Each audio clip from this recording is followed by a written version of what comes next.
Good morning. Good morning. I realized sitting there that I left my wonderful warm cup of coffee in my car. So, hopefully I won't get a cough, but I may have to have someone grab water if I do start having that. It's great to be back with you all, and I said that this is one of my favorite, if not my favorite class to talk to. Don't tell that to other people, but it is. And last week I was also supposed to be with you, but got the opportunity to go back to Virginia to see my mom, who's in hospice care right now. And so you graciously agreed for me to miss last Sunday. I'm sure I can make it up to you somewhere down the road.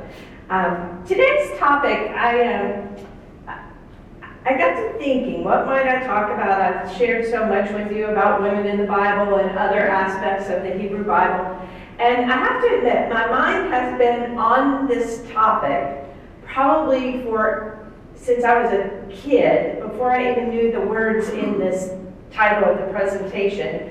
I often say that I was doing interfaith dialogue when I was in elementary school.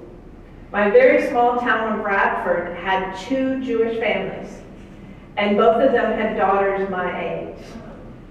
So we literally grew up together. We had interfaith conversations all the time. I'll never forget, at that time we were still singing Christmas carols and Christian songs in school. And my Jewish friends, Debbie and Andre, once asked me, what does round yon virgin mean? and I got to teach them something. When they reached the age of accountability, of 13, I was able to go to each of their bat mitzvah ceremonies. And then not too long ago, I guess it was the weekend after, Saturday after Thanksgiving, I was able to zoom in for one of their, Debbie, my friend Debbie, she had twins, and it was their ceremony that I got to witness that way.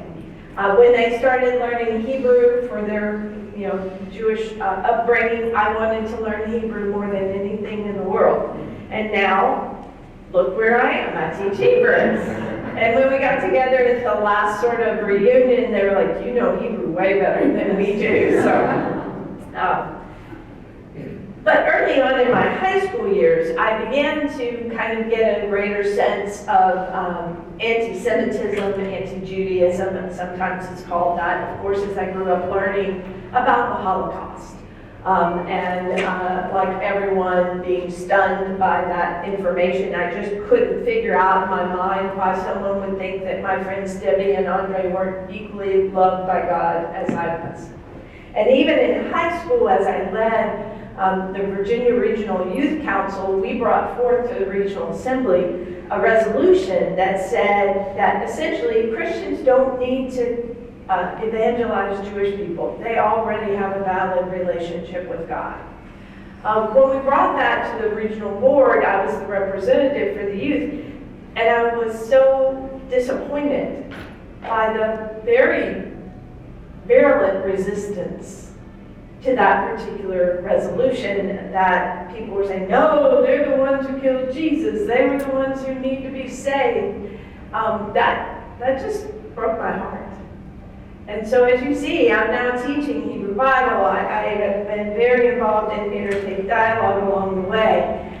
But it seems to me that recently, and I've checked this out statistically, I'm accurate, that there has been a rise over the past couple of years of anti-Semitic incidents, violence against people who are Jewish. And not too long ago, we had the hostage situation for the synagogue in Colleyville, Texas.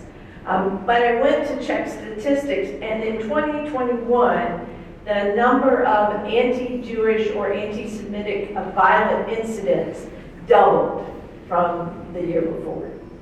Now, I'm not going to get into why this is happening or anything like that. But I do think sometimes we who are in what some might say a moderate to progressive religious tradition see those incidents as being only about neo-Nazis or the KKK. And what I learned in doing some of this research is it's not staying there anymore. It shows up in groups that we never thought would be anti-Jewish. And some of what I've learned over the years is that even those of us who don't think we're being anti-Jewish, we sometimes are doing things that can lead others to hear them as anti-Jewish proclamations. And so that's why I teach my students that when we read the Hebrew Bible, we are not going to read it to find Jesus, but rather we're going to read it as a collection of texts that have integrity in and of themselves.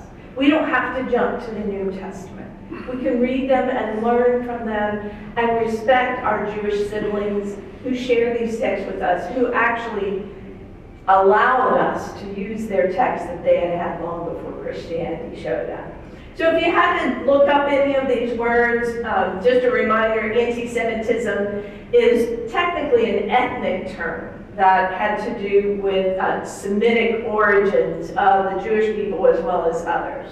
Supersessionism is the concept that shows up most predominantly in Christianity as the idea that God has abandoned Israel and the church has superseded them as God's covenant people. And that gets played out in a variety of ways that we'll look at if we have time today. So what's the problem? I just kind of want to talk briefly about some of the history of Christian anti-Semitism and anti-Judaism. I want to briefly mention that even when we're dealing with the New Testament, sometimes this supersessionism and anti-Judaism shows up in how we portray the Jewish characters of the Gospels. So many times we say, oh, those terrible Pharisees and those terrible Sadducees, and we don't know anything about those groups. We don't realize sometimes that a lot of people think Jesus was very closely aligned with the Pharisees. And that what's happening in the New Testament is an interfamily Jewish debate. Christianity didn't exist when those texts were really being developed. So we have to be careful even in the New Testament how we portray the characters who sometimes are set up as the antagonists against Jesus. Often I run into the response of, we don't need that Old Testament, it's no longer relative, it's been, all we have to do is read it in order to make our New Testament sound better, or as a reference point to look up. This also comes out sometimes when we talk about law versus grace. When in the Hebrew Bible, the word that often gets rendered as law is the word Torah, which means teaching, not law. And when that word Torah got translated into Greek, it became a word that we equate with law. And so when we set up law versus grace, we're really setting up this idea that Jewish people had to follow 613 commandments, and even that wasn't enough until Jesus came along and showed us a different way. Very minor, maybe unintentional setup, but it happens very often. And what I teach my students is that if you're preaching like that or teaching like that, you don't know what people in the congregation might be hearing. Just like those adults back when I was in high school who were all good Disciples of Christ members who had somehow gotten the idea that Jewish people were bad. Another thing I see today is the conflation of Israelis with Jews. And so when someone is being pro-Palestinian, they don't critique the Israeli government. They often slip into Jews. I saw this in class last semester or the semester before, and someone was talking about the Israelites in Joshua conquering the land, and they're like, yeah, they're still doing that today. Didn't they learn their lesson? And I was like, whoa, those were Israelites. Today you're talking about a government, the Israeli government. Not all Jewish people agree with the Israeli government, just like not all U.S. citizens agree with the United States government. So even that conflation is problematic. Yes, I think the Palestinians have been mistreated, inhumanely treated by the Israeli government. not by Jewish people in general. And when I was in Israel, not a few years back, meeting with groups that were a mixture of Christian, Jewish, Muslim, youth and adults who were working to bring peace, because it wasn't about Judaism versus Christianity as much as Israeli powerful government and the Palestinian powerful government that also didn't always treat its people the right way. And then, I think that's all I want to bring up now, but just a little bit about how Christian anti-Judaism developed. Early on, the church started saying that the Jews were guilty of deicide. That is, they killed Christ. Deicide means kill God, and if you see Christ as God, then the Jewish people are killing God.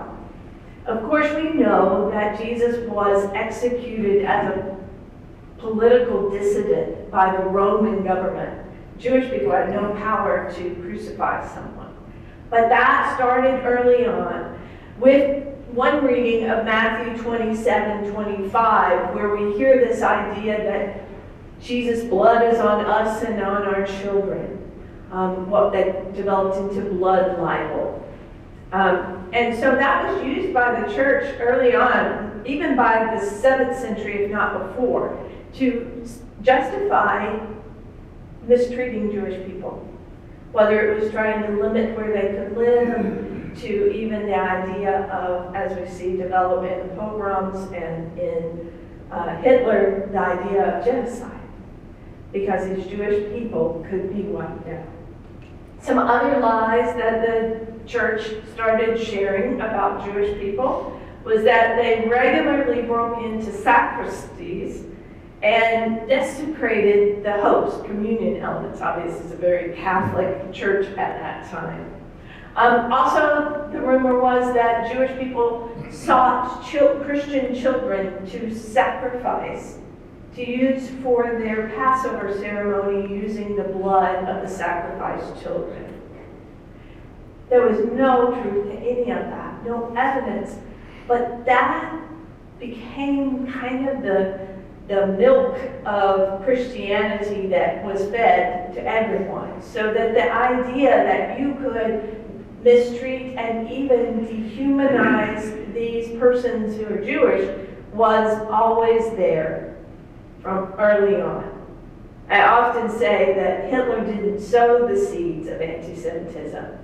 He just let me put it this way, he didn't create anti-Semitism. He just took his hatred and sowed it into a field that had been fertilized by the church for centuries. If you've ever been to the Holocaust Museum in Washington, D.C., there's a whole section on how the church portrayed Jewish people as bad and evil and greedy. I'll never forget, there was an episode of Little House on the Prairie in which a new family moved into town. They were Jewish.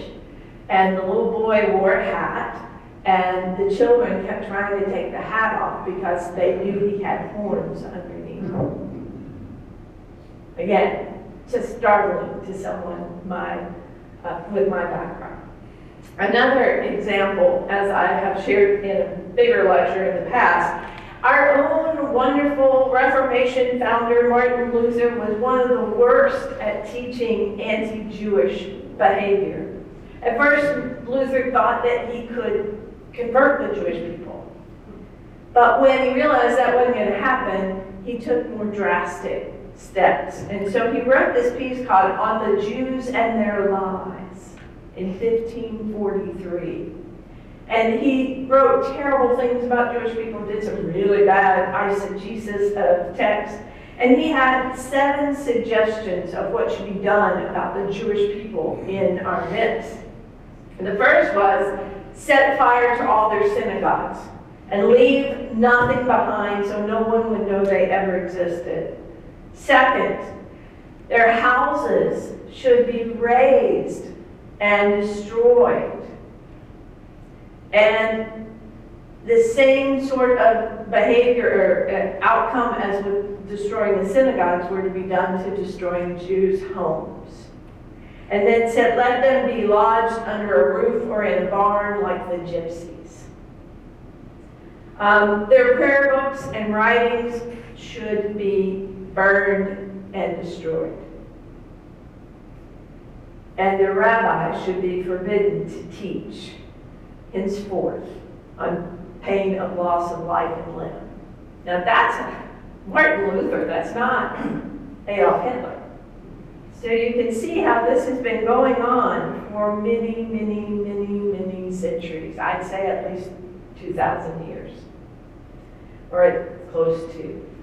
One of the places as a teacher of the Hebrew Bible that I run into this kind of unintentional, fairly innocent supersessionism is when we come to the prophets of the Hebrew Bible. And I know I've talked with this class in the past about what a prophet really was. The prophet wasn't predicting the future, but was trying to speak to a current context to affect change in their audience. But what I find, particularly at Advent and in Lent, is some really, really difficult to handle supersessionism from pulpits in dealing with the prophets.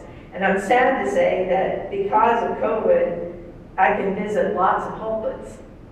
And in Advent, I heard some pretty disturbing things from pulpits. Now, luckily, the ones I saw weren't directly from my classroom to the church. Otherwise, I would have done something about it. So again, when the Christians went to find some sort of justification for their newfound religion, they turned to the scriptures of the Hebrew Bible. They saw that the Jewish people were recognized by the Roman Empire, if not liked, but recognized as a legitimate religion. And so Christians were trying to find their legitimacy. They turned to the text of the Hebrew Bible to find some sort of evidence of why they wanted to follow Christ instead of being a Jewish person or any of the other religions available in the Roman Empire.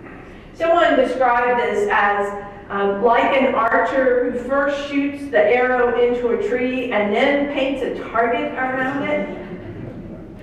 Christians assumed from the outset that Jesus was the Messiah, and then try to find passages in the Bible that sound like Jesus. And now, I'm going to say up front, our Gospels have Gospel writers referring to texts from the Hebrew Bible, prophetic texts. But what they were doing was a very common practice among Jews, which some of our writers of the New Testament, if not the majority of them, were Jewish. That is, they would use words from Scripture to give voice to an experience. So when they reference those texts, they're not saying that that prophet was predicting something that wouldn't happen for 800 years. They were saying that in the words of this prophet, we find an experience of Jesus that we think is appropriate. So what I think happened along the way, once Christians started dealing with those texts and had lost this kind of Jewish connection, is Christians have kidnapped these texts. That is, we take a text, we say it's about Jesus, we do things with it, and then the Jewish people can't recognize it, much less claim it anymore. We forget, as I said, who or what a prophet was about. That, if Isaiah is talking to King Ahaz in the 8th century BCE, when the Assyrians are marching down the Cisjordan region and they're in the crosshairs, that Isaiah said to Ahaz, don't join the resistance, don't join with the Assyrians, but trust God. And the text about Emmanuel, God with us. Now, if that wasn't going to happen for 800 years, how did that help King Ahaz make a decision at that moment in time? So what I try to help people understand is those texts have meaning in their original context, but the value of prophecy, I think, was that it continued to speak to changing generations. And so one of the things I try to teach is how to read these prophets with integrity. How do we read them, recognize their original context, and then see how they spoke across the centuries and how they can even speak to us today? At Advent, it is all those texts that are pointed to as the virgin birth as being from Isaiah 7, and on down the line. In Lent, it's what we call the suffering servant songs that get brought up, and everyone's saying, oh, this was predicting Jesus, this was predicting Jesus. Now, that might sound unproblematic, but what develops with that is that if Jesus was predicted in their own scriptures, and the Jewish people didn't recognize him, then that's a bad thing. They were unable, unwilling to recognize their own Messiah, and that develops into the Jews are no longer a covenant people with God. We Christians know better, and we have the right answers. Some don't know that the chapters and verses of our biblical text weren't there originally in the Hebrew. But later, the Jewish people had to adopt Christian chapters and verses in order to be able to debate them. You know, they would quote Isaiah 40 or something, and for the Jewish people that had no meaning. So then they had to start using the verses and chapters so they could at least debate when Christians said, see, you missed it. Too bad, too sad, unless you come to our side, you're out of luck. It happened in the Crusades, and it happened, of course, in the Holocaust. Also, it's a problem with that term Messiah and how we understand it. Mashiach in Hebrew simply means one anointed, particularly to do God's will. It gets translated into Christos in Hebrew, in Greek, which also has the sense of an anointed one. But there's a big difference between how Mashiach is used in the Hebrew Bible and how Christos gets used in the New Testament and following Christian interpretation. Mashiach could apply to anyone, and I think I may have told you before. Isaiah the exile called Cyrus, the Persian, who practiced Zoroastrianism, God's Mashiach. God's anointed, because that prophet saw Cyrus allowing the exiles to return as part of God's action in the world. Also, most of the Jewish people were never waiting for the Messiah, but the next Messiah. And so when we start saying Jesus was the Messiah, what they were looking for, we have to recognize that that's not accurate. That the whole of Judaism was not saying there was going to be one Messiah who came and died for our sins. Rather, Judaism was looking for the next person they saw as anointed to do God's work on earth. So, getting those terms understood and finding out how they function differently within the Jewish communities and now Christianity, we can help clear up some of that. So that we don't have the idea that you killed the Messiah, you missed the opportunity, now you have to convert in order to get to heaven. So I suggest we take different approaches when we read these texts. Respecting them, as I said. One student one time said that exegesis of the Hebrew Bible from Dr. Davison was actually Xing Jesus out of the Hebrew Bible, which wasn't quite incorrect. Because again, I'm like, okay, let's read these for what they mean.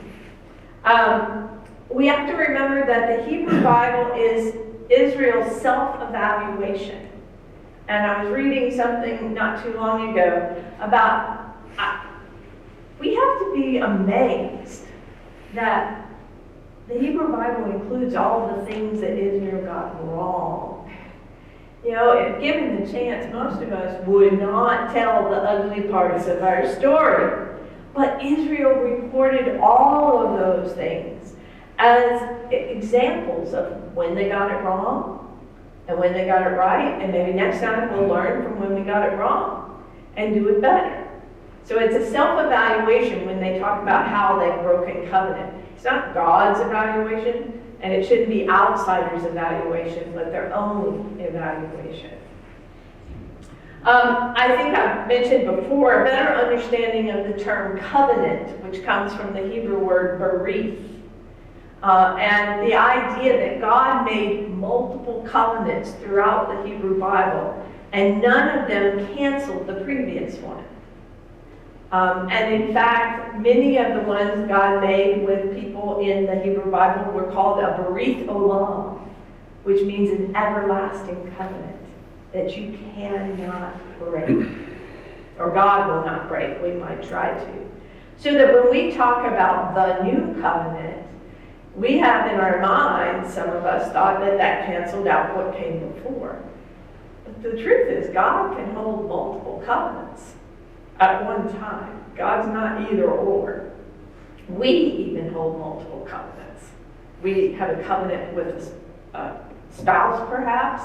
I have a covenant with Phillips. I have a covenant with church as ordained minister. I can hold multiple covenants at the same time. Why can't God do the same sort of thing?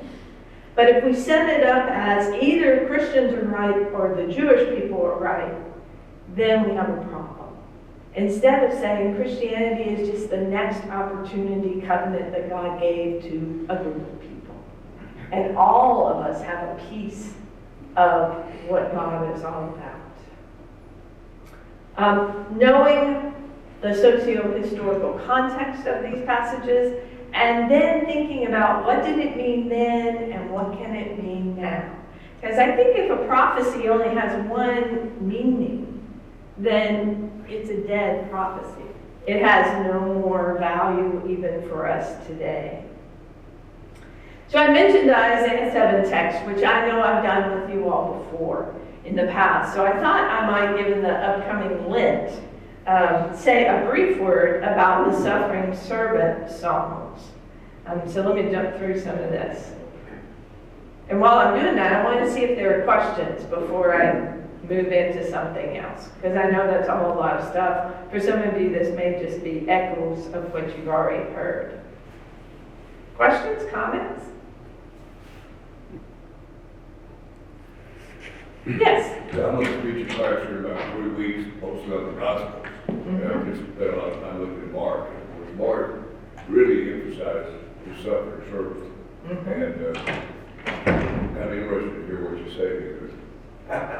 And maybe what you think Mark's approach to the suffering service. Yeah, I mean, right off the top of my head, I would say that Mark's approach is one of a Jewish person who knew these biblical texts, and when he saw Jesus on the cross, for instance, he remembered that text from Isaiah. And so giving meaning through those words is not the same as saying Isaiah was predicting all this would happen. Because most of what happens in those texts of Isaiah, of the suffering servants, is actually in what we call Isaiah of the exile, Isaiah 40 through 55. And it's addressed to the people in Babylon who have been exiled from Jerusalem. And so when we think about that and we think about the image of suffering, we might realize that they knew a bit about suffering. And when you look at these suffering servant songs, they come from a variety of perspectives and voices, and sometimes seem to point to one person, sometimes might be pointing to a group of people. And that's what's important, is to kind of remember that original setting so that then we can think about what was Mark trying to say. So yeah, the Isaiah the exile, somewhere between 546, 540, or a little after, he was helping the people keep hope that in fact God had not forgotten them, and God had recognized their suffering. Remember that opening piece of Isaiah 40, "Comfort, comfort my people, says the Lord, and say to them that they have received a double punishment from the hand of God. That is, you have suffered more than anyone should have to suffer. So that when we turn to these suffering servant songs, some scholars think they're talking about the people in exile. Some scholars think they're talking about the prophet, or even the prophet Jeremiah, because if anybody suffered for being a prophet, Jeremiah certainly suffered and speaks about that kind of suffering.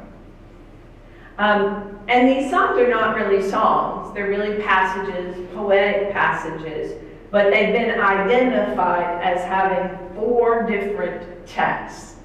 Isaiah 42, 1-4, 49, 1-6, and 50, 4-9, and then the last one starts in verse 13 of chapter 52 and goes to verse 12 of chapter 53. Now remember what I said. Early on, verse numbers weren't there, chapters weren't there. So actually that piece of the text probably didn't need a break in chapter and verse. As I said, one of the reasons they're called servant songs is because the word servant in Hebrew, eved, is used 20 times in the whole of Isaiah of the exile, but 7 times seven of those times are within this 4 texts. So it's not that servant's not used anywhere else, but there's a concentration of the word servant in these texts. They focus on a servant of God, and who the servant is actually left undisclosed. Just like we don't know who wrote Isaiah 40 through 55, we don't know who this servant is. There's never a name given, there's never a specific kind of recognition, and I think that's the beauty of the prophetic poetry, that it can be used in a variety of contexts. 20 times that eved is used, as I said, in Isaiah 40 through 55, 13 different times eved is used to refer to the whole people of Israel. So outside of those songs, it's pretty clear a lot of times we are talking about Israel and not some individual. As I said, several suggestions about who the servants are in these texts, because many, and I would agree, it's not talking about one person or one experience. It could be a collective for the community or a metaphor for Jerusalem. Which is often anthropomorphized in these texts. It could be someone from the past. As I said, Jeremiah gets it a lot as a possibility, or Moses, or sometimes someone in the future, Cyrus, or Zerubbabel, who helped oversee the rebuilding of the temple and the walls of Jerusalem. Could be the prophet, him or herself. Interestingly, in Isaiah 40 through 55, there's no call story, nothing that would say this is a male voice or a female voice, or it could be multiple voices. And as I said, I think it's ambiguous for a reason, rather than just, oh, somebody forgot to name names. As I said, when you read these texts, you want to know who's speaking, whose perspective. In number 1, the first of those passages, God is speaking about the servant. And the second and third ones, the servant is speaking, with some interchange with God or the community. In the fourth one, we don't know one speaker, but it seems that God, the servant's disciples, or the people who witnessed what the servant was going through were the ones speaking. What does the servant do? Often a mission that is just, but also compassionate. Explains the mission to bring salvation of the Lord to all nations. Remember, Israel was to be a light unto the nations, not something that they kept to themselves. The servant declares that despite persecution, he or she will continue the mission because God will protect them or at least sustain them in the midst of their suffering. And then we also hear the report of those who knew or benefited from the servant's work. That's all interesting. We just don't think about that as we're reading them. But if we read them in context, we would get a better picture of that. I want to jump to the fourth one. Isaiah 53, 52 verse 13 through 53 verse 12. And I just highlighted this piece because it's one we hear often. The servant was despised and rejected by others, a man of suffering and acquainted with infirmity, and as one from whom others hide their faces, he was despised, and we held him of no account. Surely he has borne our infirmities and carried our diseases, yet we accounted him stricken, struck down by God, and afflicted. But he was wounded because of our transgressions. Now, sometimes we hear that be wounded for our transgressions, but the Hebrew is more in line with because of or as a result of. So if we think about transgressions in the context, this person or this group of people have suffered because we didn't do something to stop it, because we participate in systems that allow innocent people to suffer.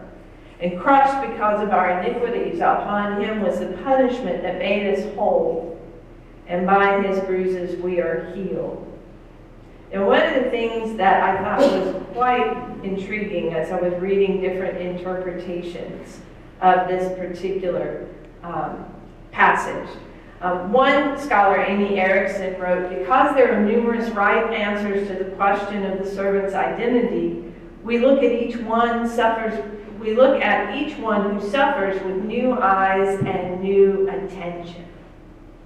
If we allow ourselves to get caught up in Isaiah's poetry, each suffering person that we encounter, that we might be tempted to discount, suddenly looks different. I think about the tendency in some Christian circles that if someone is sick, they say it's a punishment from God. That's what that text was talking about. We thought he was suffering because he was a bad person, but that's not the way we should have been looking at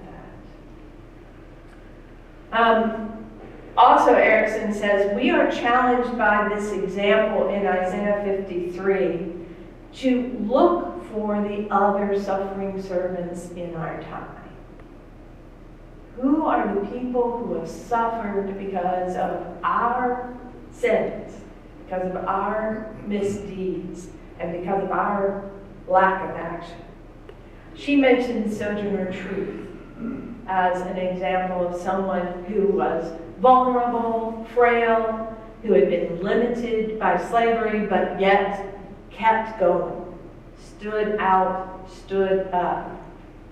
And therefore, when we read about Sojourner Truth, we are to recognize our participation in systems of oppression, but also we can learn to do better because of what she witnesses for us. Thinking about the people who have been victims of violence and hate in particular, because some of these other passages again mention that that the suffering servant was hated, as we see in the New Testament where people talk about Jesus being hated. But who are some people who are victims of hate today that could be a suffering servant, not suffering so that we might do better, but their suffering gives us an opportunity to do better?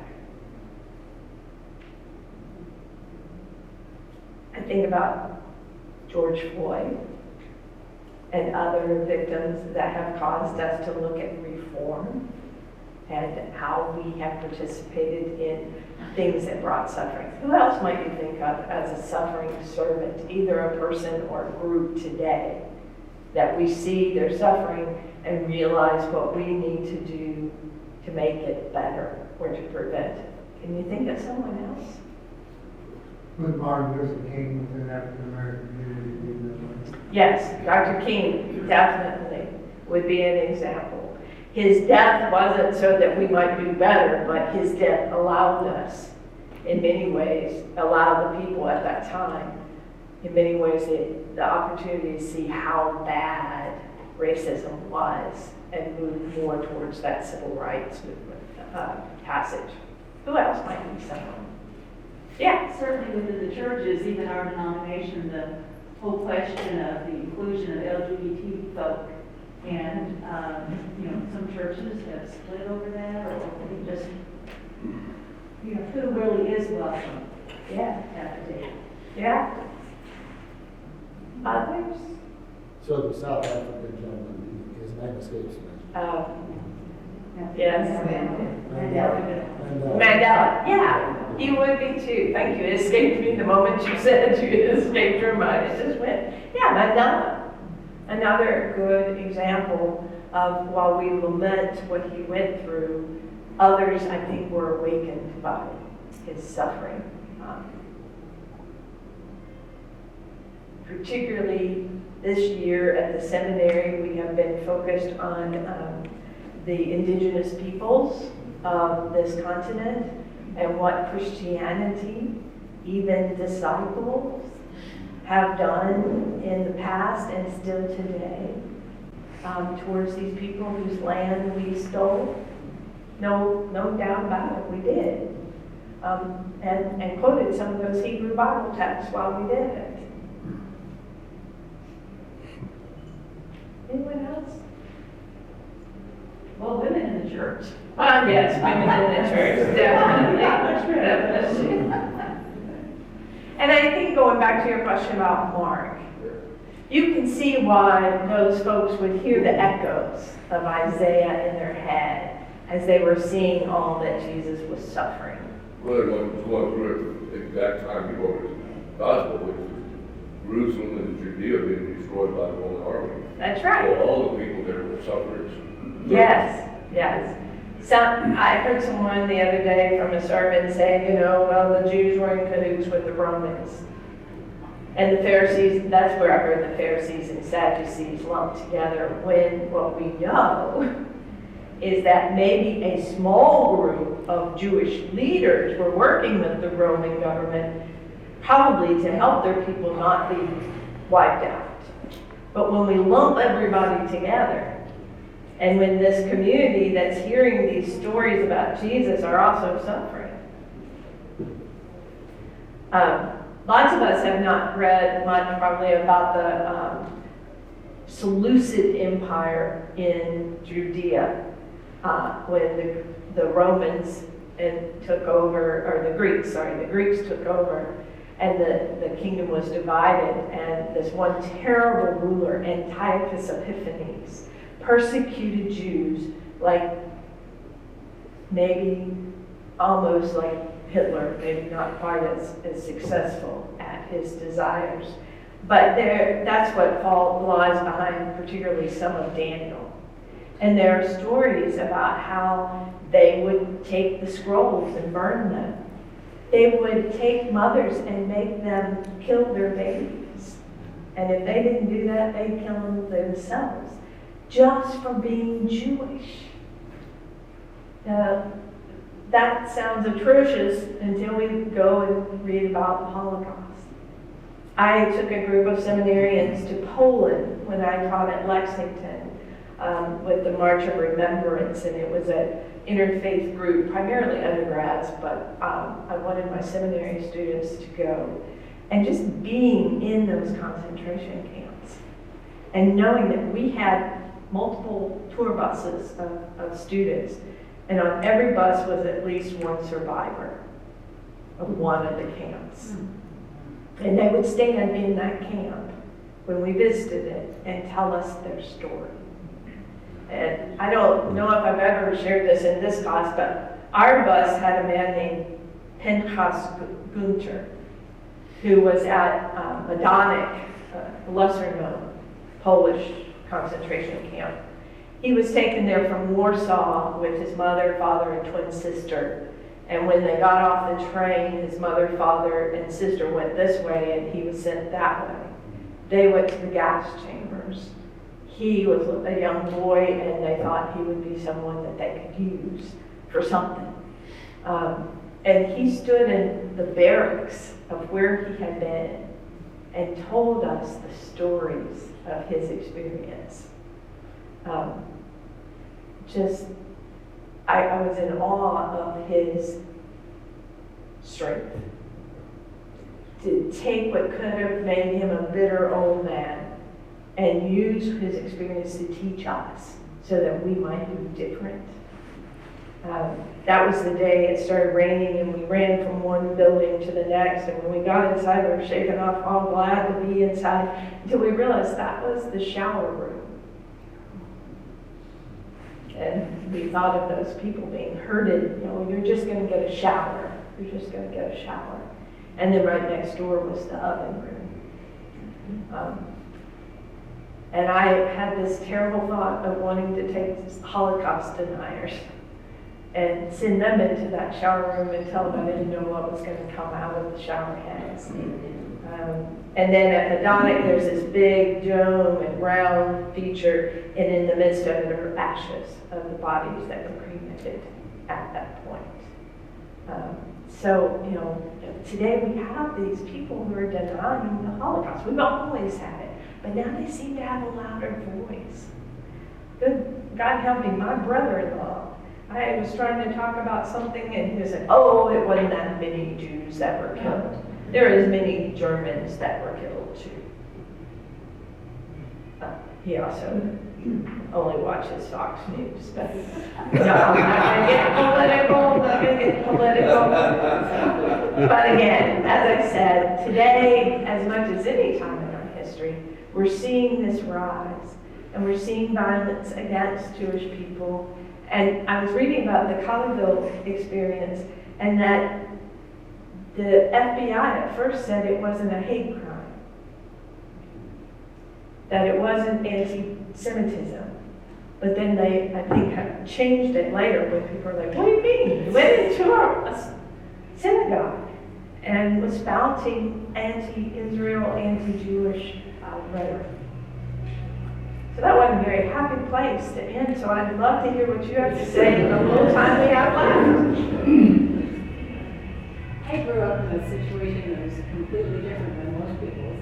I grew up in a suburb of Chicago that was 95% Jewish and about 3% Asian people's background, and then us.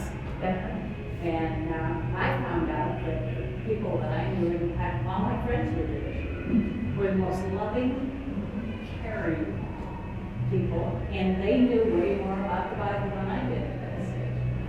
Yeah. Yes. Anti-Semitism. Would you put Thomas Aquinas in that category? He's a little more subtle than Martin Luther, but what would you say about Thomas Aquinas? I think yes.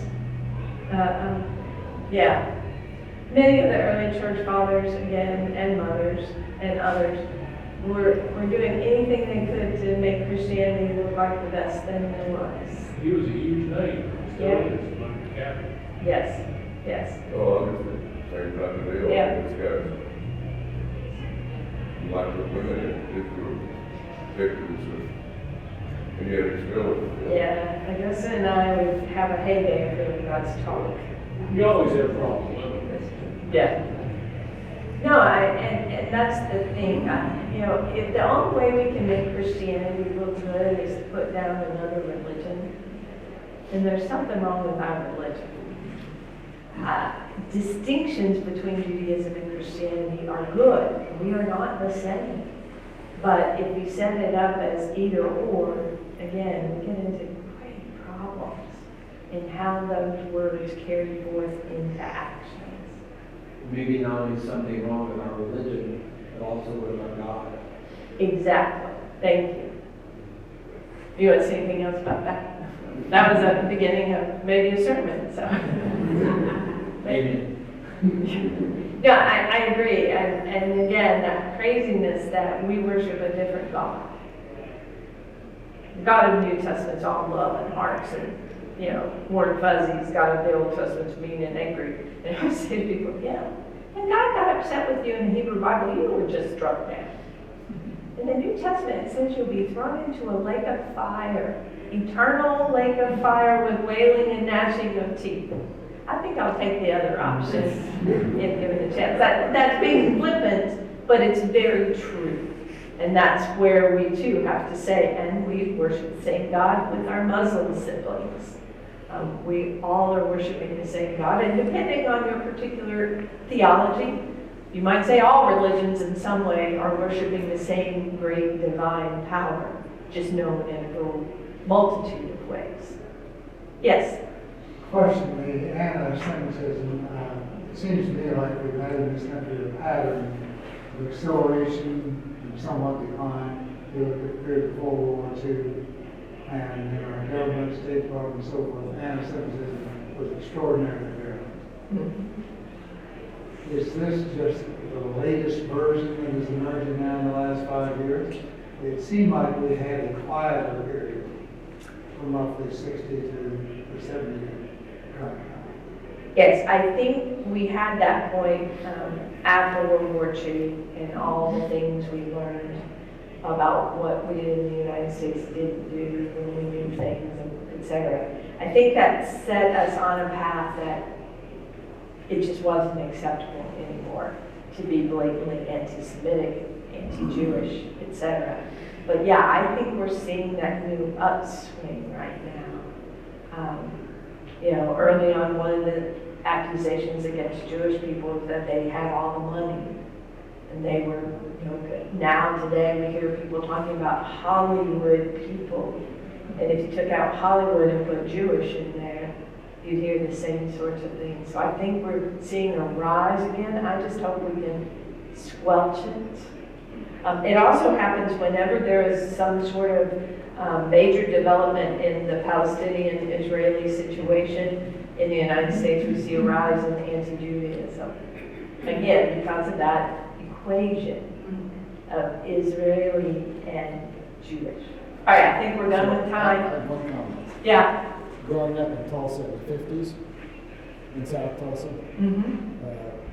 a lot of Jewish friends, and I don't ever recall any anti-Semitism. What I do recall is anti-Catholicism. Yeah. And it was like there was something wrong with the Catholics. The Jews were fine, but there was something wrong with the Catholics. Yes. And that seems not Catholicism anymore. But in Tulsa, there seems to be very little energy directed toward anti-Semitism. And there's just a brief story. First Presbyterian Church was raising a lot of money to build new facilities. And Walt Hellman, Baptist, strong Baptist, gave a 7-figure donation. Many of you guys have heard this story. And so he and Henry Zero were extremely close. And they were having breakfast one morning, and Walt told him about his gift. And Henry said, well, I'll just match them. And Walt said, well, Henry, you're a Jew. Why would you give money to the Presbyterian Church? He said, I'll give it because I love you all.